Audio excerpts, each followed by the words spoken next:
Patriotic Front Mheshimiwa Stephen Kalonzo Musyoka nigaecokirie na kumochia Eserekari haso gutabeka Mokia na wigo ebitambakiro ebiraenekie buna Ekatiba ENYIA iyo ikire miaka 15 bono kuruguchake kwayo mwaka w'echirubere na 10 Goikerania senchirengia nigamochire Eserekari ya bono hase okobeka Mokia bokoyocherera hase bona atebire okogania nkororo kwa bananchi kobeka Mokia bogokora monchoria sobochorio bone bori bosio eri buna abarai mbachikorenta amonchoria amayana kobeka ebitango bira gokonya katiba kogendera chinga kicho nigamochire ekiombe kia IEBC ekigetenderete obochori hase okomochigwa okwabere okomochigwa samatuka bwangwega asate birenke bwente gwesokia na kwenekia abananchi bachigotwara okwegena buna bachikwaregana obochori bore bubwene no bubwasioko.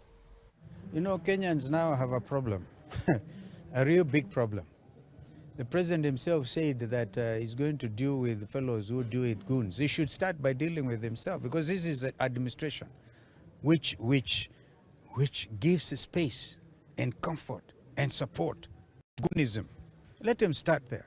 I've issued a statement myself on the importance of this day, the 27th day of August 2027, because 16 years of devolution, for example.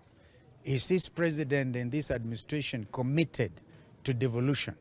When I co-chaired the NADCO committee, we recommended, for example, that even as we speak, counties should be getting not less than 20%, all right, of the shared revenue, up from 15%. Of course, some of us hold the view we'll give this a very serious matter consideration, and we propose 35%, from 15% to 35% of shared revenue, so that we can develop every part of this country. So these ones are giving lip service. And one of the things I've said is we have to give Constitution Day the greater significance than going to KICC and issuing a statement. Very closely. That's all I can say, because Kenyans expect nothing. Kenyans are fed up with stolen elections.